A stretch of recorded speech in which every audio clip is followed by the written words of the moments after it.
Second Squares News Report for Monday, January 17th, 2022. I'm James, and as always, I'm joined by Katie once again to talk about all the latest PlayStation news and some stuff from around the game industry as well. Good morning, Kate, or I guess good afternoon now. How you doing? Good. I'm really good. I just got off. I'm pulling a double podcast duty today. I just got off recording with our friends over at Loud Thumbs. We done another Jackie Chan special for you guys, except this time we watched an OG classic. So Which one, it Kung might be Pao? something.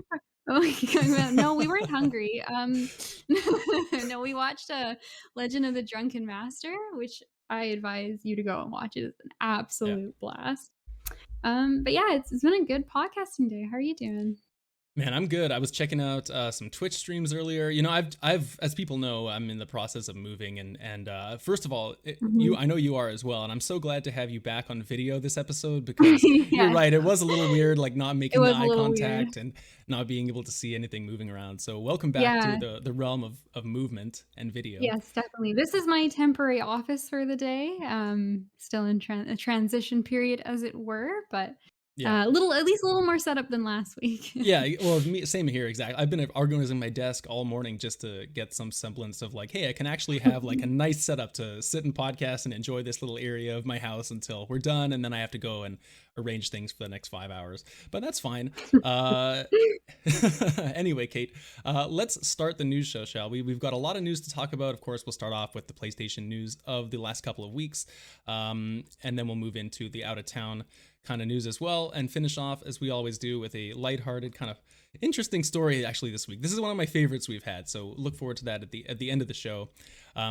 And just wanted to remind everyone before we start as well that last week we had a big episode of our main show, the Circles and Squares podcast, which was our predictions for 2022, as well as reviewing our predictions from last year and seeing how we did. And I won't spoil it, but the winner of our predictions from last year got to pick a game for the other person to play at some point this year. And so we've got some exciting plans around that. So check out that episode, and thank you for all the support as always. One thing we talked about on the last show as well, we'll just mention it quickly here, is we didn't. Our last news show was something we missed. Unfortunately, we didn't get to talk about PlayStation Plus for this month, but we have a great selection coming up. Actually, it's Deep Rock Galactic, Persona 5 Strikers, and the Dirt 5 all on PS Plus this month, and we've agreed. I think we're both playing Persona 5 Strikers this month, so look forward to that next week on the Circles and Squares podcast. We'll be talking all about that game. But our first story for, I guess, this news show, Kate, is a pretty interesting one. It's big news about PSVR2. We had the controllers revealed later in the year last year, but we've got a whole new article on the PlayStation blog this time outlining kind of some of the first details of PSVR2. Coming, of course, to the PS5. So I'm going to read a little bit about this, just so we can give our listeners some context, and then maybe we'll give some thoughts and impressions. But basically, they've announced, PSVR 2 is a thing. It's coming to alongside the PS5. There's no release date as of yet, but there is some details about the unit, including the following. It's a true next-gen experience with high-fidelity visuals, sensory tracking, motion tracking with a single cord setup, so it's not wireless. But it does offer 4K 110-degree field of view and something called foveated rendering, which I've never heard of, but that sounds very impressive. It also has headset-based controller tracking. With the inside-out tracking, the PSVR 2 tracks you and your controller through integrated cameras embedded in the VR headset. Your movements and the direction you look are reflected in the game without the need for an external camera. And then perhaps the coolest thing about this unit is that it has new sensory features, including PSVR 2 Sense technology combining eye tracking, headset feedback, 3D audio, and the innovative PSVR 2 Sense controller to create an incredibly deep feeling of immersion. Headset feedback is a new sensory feature that implies the sensations of in-game actions of the player, with built-in motor vibrations and tactile elements, bringing the player closer to the gameplay experience. For example, now this is where it gets interesting, Kate. For example, Mhm. gamers can feel a character's elevated pulse during tense moments, the rush of objects passing close to the character's head, or the thrust of vehicle speed as the character speeds forward. And then, of course, there's Tempest audio stuff alongside the headset as well. So some interesting breakdowns there. I don't know how I feel about feeling things whoosh by my head as I'm playing. Like, I mean, what if you're playing like a shooter or something? Like, that sounds a little Yeah. scary. I don't know. But I mean, obviously some big features here. Where do you want to start? Does anything jump out to you? I mean, I'm I don't know whether or not to be intimidated or intrigued by this. I mean, it sounds amazing, and just based off of how immersive I find the DualSense controller, um, I think this has potential to feel incredibly realistic. But I don't know if I necessarily want to feel that, you know? Yeah, yeah. I know it seems I mean the technology is very cool. And obviously I Mhm. think they'll do what they can to limit like the horrorness of it, you know? Like Yeah. but You it don't wanna be depends. getting motion sickness off of a VR headset that's also making stuff feel like it's whizzing by your head, so, Mhm, mhm. yeah, Yeah. it's a bit of a sensory overload, Yeah, perhaps. I just think of going back to like when they're showing off the DualSense controller and it was like, you know, you can really feel the tension in your bow and arrow as you load the arrow in the trigger and you have that tension. Like now you can feel the same arrow whooshing past your head and hitting you in the eyes. So Right? we'll have all the fun of experiencing that. Speaking of arrows, by the way, I guess a secondary story to this is that they've announced a new exclusive Horizon game coming alongside the PSVR2 called Horizon Call of the Mountain, which is developed by Firesprite and Guerrilla Games in tandem. And so this is the first, I guess, triple A, if you want to call it, game announced for the PSVR2. It makes me wonder, like, will this be coming out relatively late this year to go along with Horizon at the start of the year, or will it be maybe early next year? You know, I wonder if they're going to try and you know, get it out sometime within the next little bit, just to tie in with that Horizon release. Yeah, I feel like that's maybe a little ambitious because Horizon's coming out February, right? So, Yeah. it's, like, really soon, and if we don't have a release date for VR getting rushed out, that seems maybe ambitious, but it's definitely a cool franchise to pick just because Horizon's such an amazing world, and, like, there's so much to look at, right? Like, one of those the trailer shows one of those big monsters rushing by, and I can just imagine being like, like, staring up at it, right? It's like, there's that one tall guy on the train that stands beside you, and you're like, and you just stare up at him, it's just like that. And so, like, it's a cool game to pick, I see that being a phenomenal VR game, but I also see, oh my god, am I gonna be sick playing it? Yeah, I mean that's just VR in general. You know, a lot of people Yeah, unfortunately do get motion sickness. You hope that maybe the improved visuals and like, you know, yeah. better screen resolution and stuff might remedy some of that. But I think for some people it's just an unfortunate reality of VR. Um, Yeah. one thing that's not mentioned here, and I'm very curious about, is if the PSVR 2 is going to be backwards compatible at all with the original Mhm. lineup on PSVR. Just because, I mean, there's so many games that like Beat Saber is one, obviously, and the original Astro's Playroom. Like, I would love to go try that out. You know, Iron Man Mhm. VR, stuff like that. And I wonder if they're gonna have backwards compatibility on those things, because it's dicey with PlayStation, right? They're not always into the backwards compatibility stuff, especially, you know, this generation. Obviously, it doesn't seem like we can go back and play a lot of the older stuff. So I wonder if that includes VR, like what that's gonna look like. Um, we'll have to see. I would I bet it probably would be. I would stake that it would be. I think it'd be a big mistake not to be, considering how, like, little there are in terms of variety and selection of games compared to a regular console, right? Like, there's a lot of offerings now, and it's grown a lot, but, I mean, you're still very limited when you compare to, like, the actual consoles. Hmm, hmm. Offerings, so I think it's kinda gotta be just in terms of having a library, and then also, like, maybe they don't maybe some of them do get upgrades for VR2, maybe some don't, and so you're missing out on some of the features, but, I mean, it should be capable, you'd think. Hmm, hmm. Yeah, we'll have to wait and see, I guess. Do you think you're gonna pick up a PSVR 2? Like, what's your interest level in this? Because I I'm kind of don't in. I'm kind of in.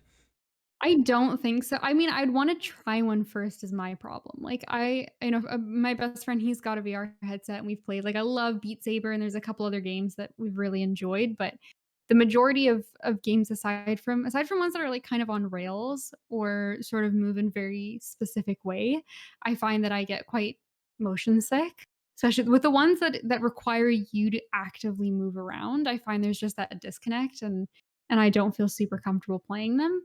So I wouldn't be able to buy one for the games like Horizon and those actual, like, RPG games that interest me, with any confidence until I was able to try it ahead of time. And it's just not worth buying one for the games like, those, like, arcade fun games like Beat Saber because you just play those on, like, whichever the Oculus. So, Sure, sure. but we'll see, and it's definitely something I've been interested in keeping an eye on, but I I will not be an early purchaser, unfortunately. Yeah, I don't know if I'd be an early purchaser. Like I don't know if I'd be out pre-ordering it or anything, but I Mhm. feel like this will be the generation of VR where I do jump in at some point when there's, especially if there's an Mhm. exclusive, you know, like with this Horizon game being announced, like who's to say that now, you know, all the big first party stuff or a lot of them won't have some type of VR spin-off or something. Like what if there's a God of War type of spin-off, or even something like Gran Turismo, which I have no interest in playing like the regular version, but something about if I was doing racing in VR, that seems really cool. So, I Yeah. mean, yeah, it's going to be a wait and see on maybe the software lineup, and especially if it's backwards compatibility. And I mean, Beat Saber already is like, you know, Beat worth Saber it, is a good big entice. reason to get a VR set. That is the best reason so far. We'll see if anything can ever top it, but Well, we will find out, Kate. And for now, we'll move on to our next news story, which is that the PlayStation 4 is continuing production. And this is coming from Push Square, where I'm reading the article from Stephen at Tailby. It's interesting because apparently, according to this report, the PlayStation 4 was planned to end production at the end of last year, which is 2021, of course. But that there's now a report coming out of Bloomberg, I believe, where they're actually going to be continuing to make it throughout the rest of this year.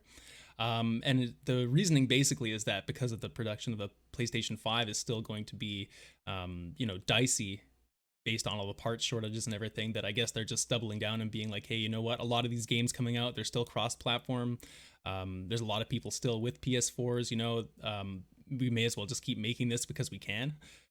So I think it's probably a smart move, honestly, if they're not able to get the PS5s out there. But at the same time, it's kind of like the fact that this is a news story means that we shouldn't be getting too optimistic about the PS5 getting increased, right? Yeah. So it's kind Yeah, of a double-edged sword. that's the sad subtext in my takeaway from this article is like, "Oh, shit, no one's getting a PS5 still."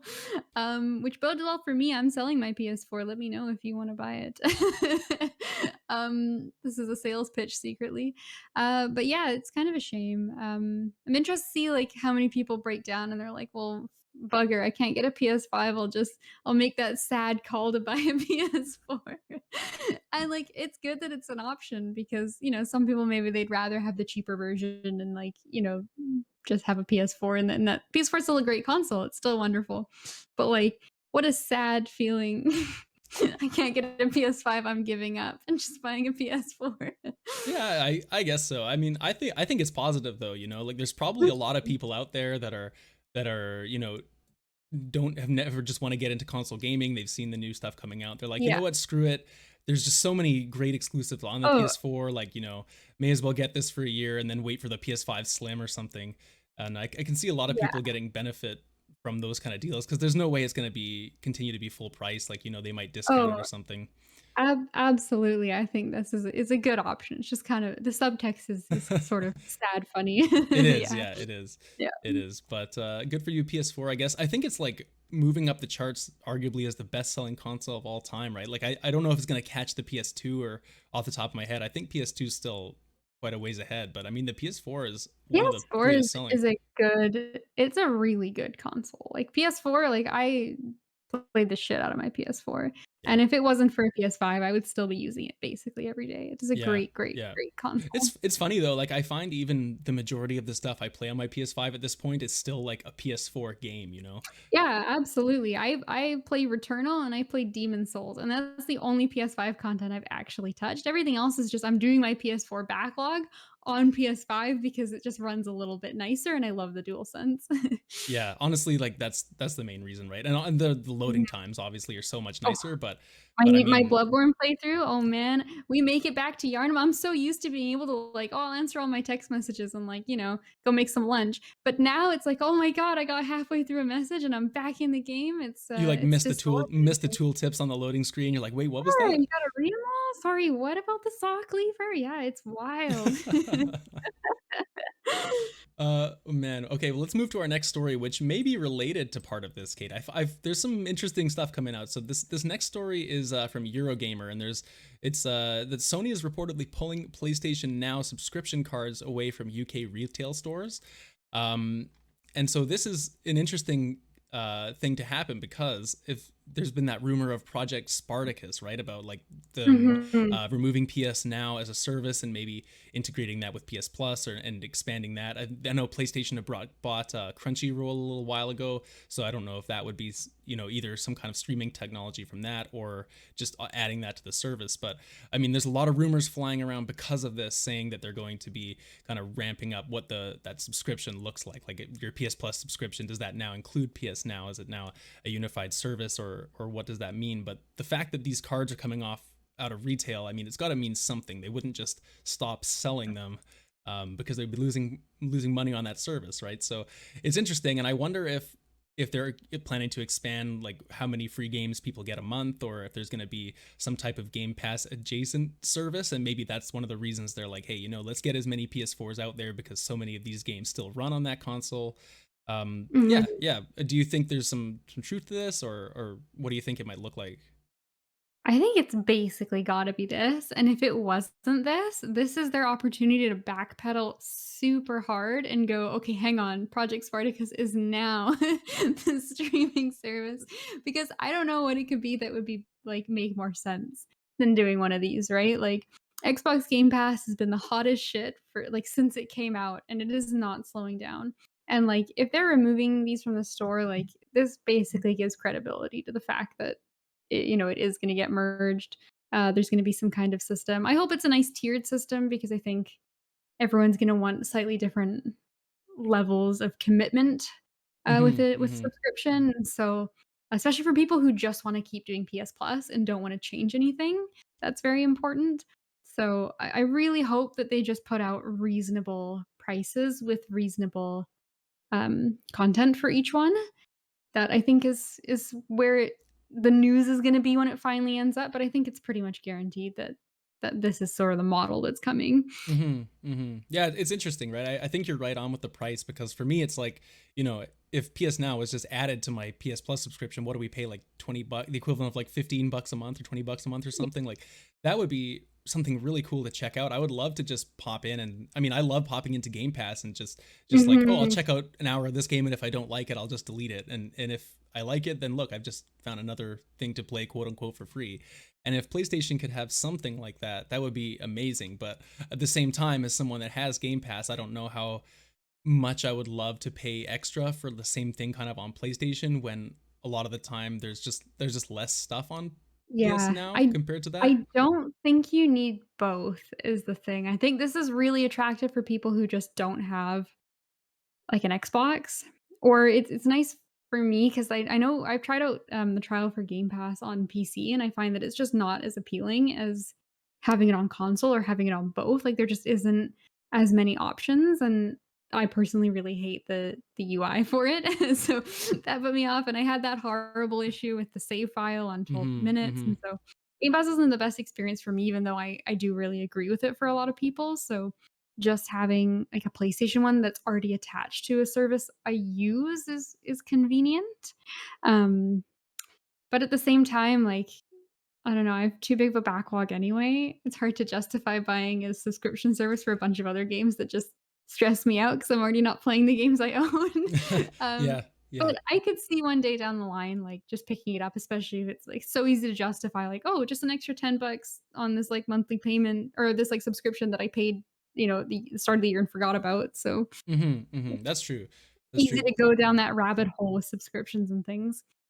Yeah. Well, I mean, I would imagine I'll probably try it out, but we'll wait and see what it is. I mean, the rumor on this article from Jason Schreier, I believe, is that there would be a tiered system, and the first tier would have some classic like PS1, 2, 3, PSP Mhm. type of games, and then higher tiers would add PS Plus and that stuff to it. So I think it just depends on what it's going to be, but it seems like a good service, and I mean, so many people again have PS4s. Like it would just be money in their pocket to Mhm. get people to subscribe to this, right? Like they're already doing. Um, but yeah, we'll wait and see. I think the classic stuff would be pretty appealing though for a lot of people, Yeah, because that's something absolutely, that especially if PlayStation you can, hasn't like really done. yeah, especially if you can just hop in and hop out like you can with a Nintendo, like, I wouldn't want a subscription for PS1 games all the time, but I might buy it for a month just to kinda, like, have a weekend or 2 where I I go through some older titles and then I don't need it again. So Hmm. I think what it comes down to here, and my hope is a lot of flexibility. Flexibility, name of the game. Okay.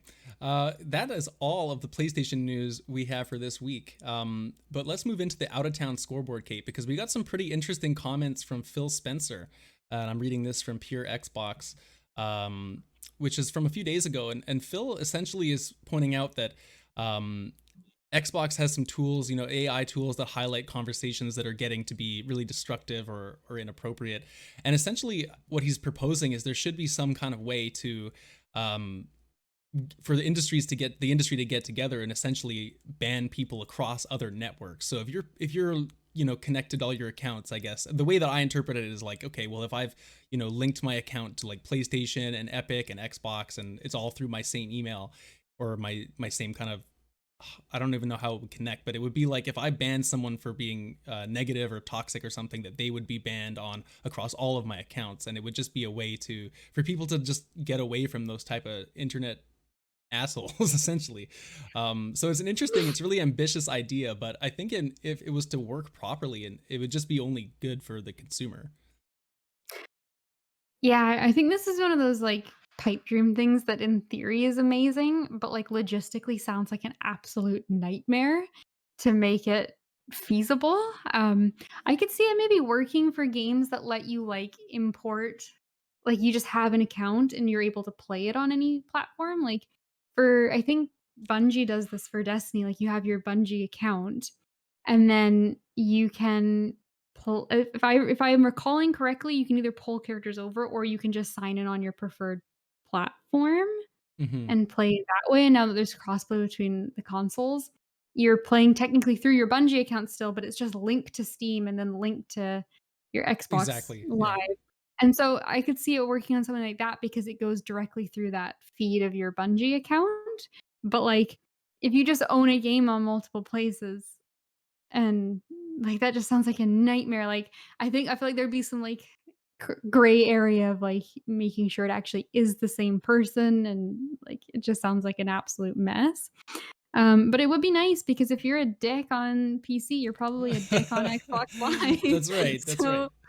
yeah, Yeah, I so, relate it to Rocket League, and I'm just thinking like, okay, how would this work? Because, like yeah. you said, I think there's a lot of moving parts, right? Like my Rocket League account, I have it on Epic, I have it on PlayStation. Hypothetically, I could download it on my Xbox, and they would all be signed in to like me as the Rocket League Mhm, player. So if someone was to ban me, I guess if they were to run into me on any of those three platforms, I wouldn't show up. But that's assuming that I've used the same email for each of those. That's assuming that mhm. I'm signed in, like all my accounts are connected. And then also it's like assuming the other way around too. Like what if the person that banned me had their accounts were not connected? So if they banned me like on their PlayStation, but then they ran into me on Epic, I wouldn't be banned if their accounts weren't linked as well, right? Yeah, it's kind of like a lot of variables and it's tough to track. So like that's why I'm totally on board with any kind of like feature that's implemented for like player positivity and like I I think banning systems and like tribunal systems and like being up to date on those kind of things, especially for online service games, is very important. Like Mm-hmm. I will never set foot on League of Legends again, and it's specifically It's because everyone's because an asshole.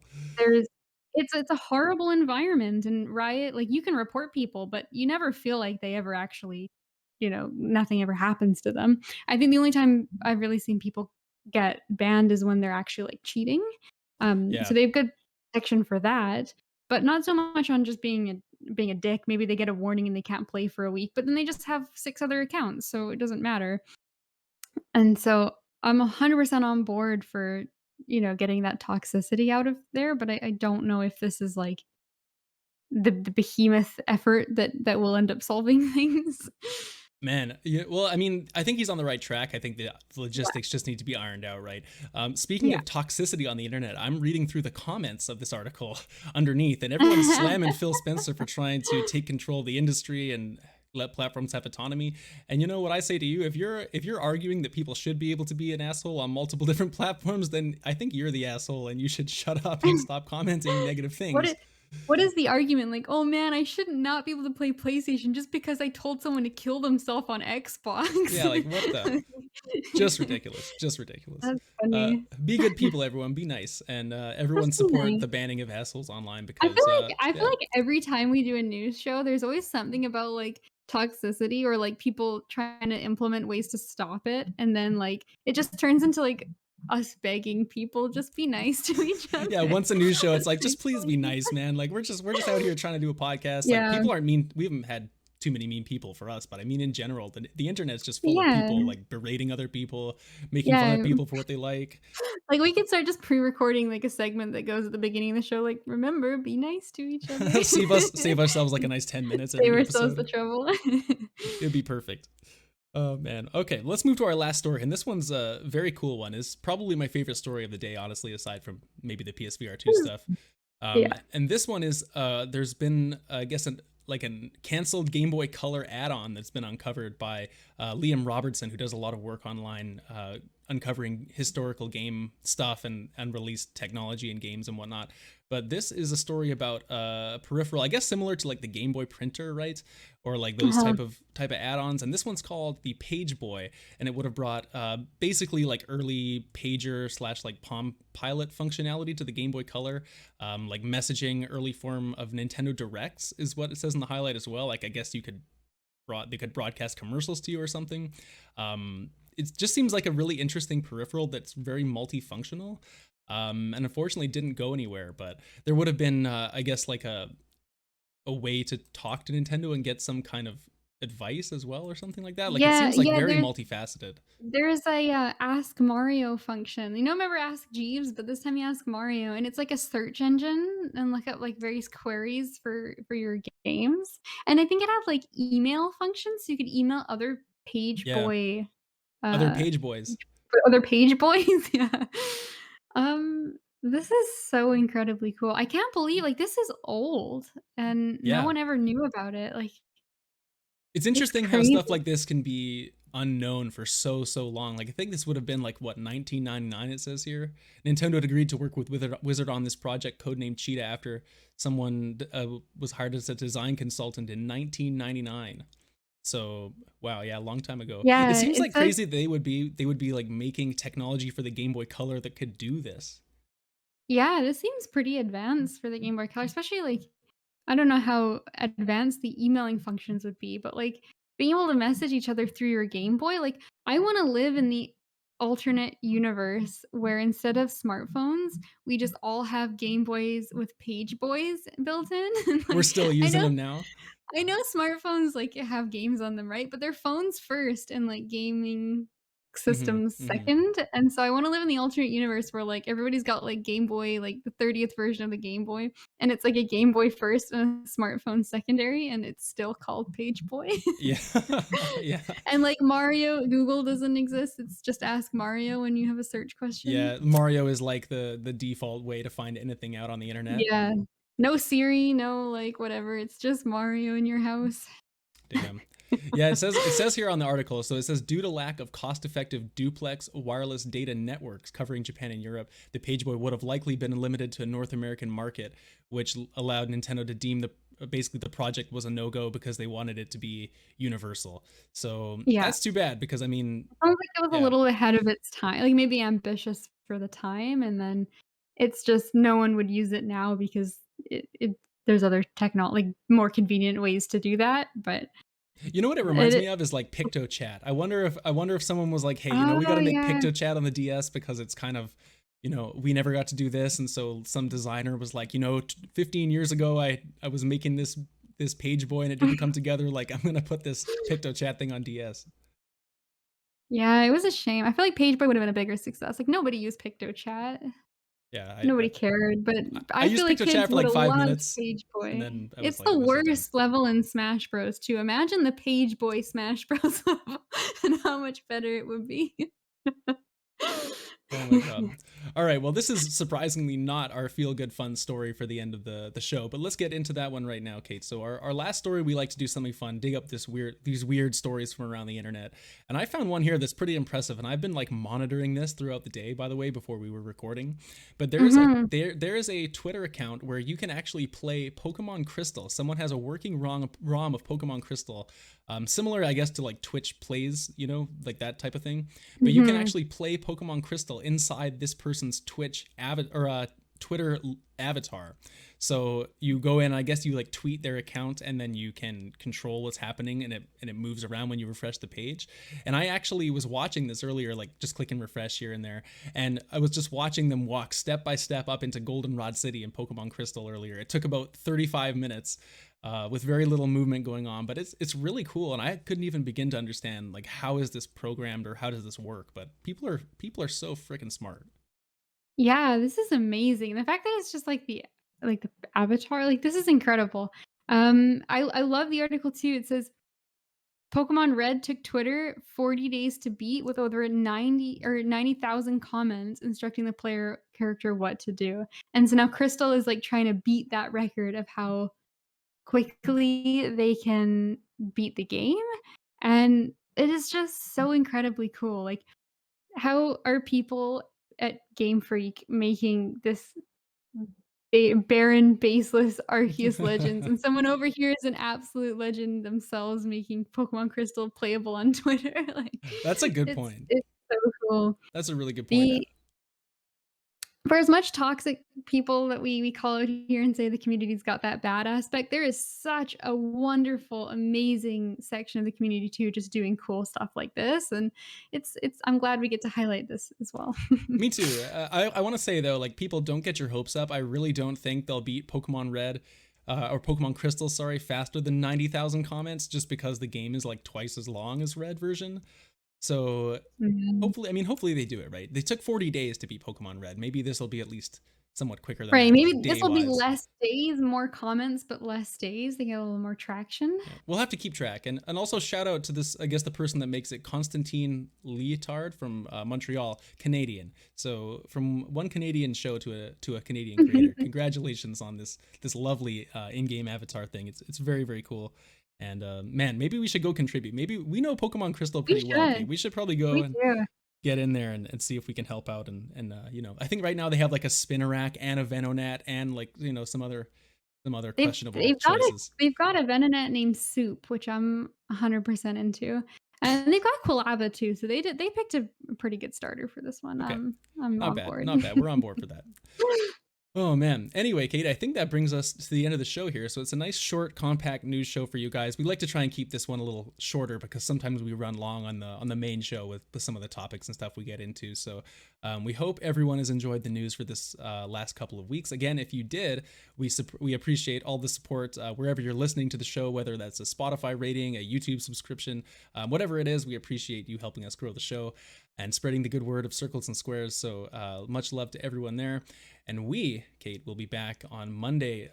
What is the next date coming up here? It's the 17th is when this show comes out. So the So next the episode, 23rd, the 23rd, I got 24th, you. the 24th. The 24th, don't listen to me, Yeah, it's the don't listen. 24th. We'll see everyone on January 24th with our Persona 5 Strikers discussion, as well as some other stuff. I don't know what we're talking about yet. It's going to be fun. So look forward to that, and we'll see y'all soon.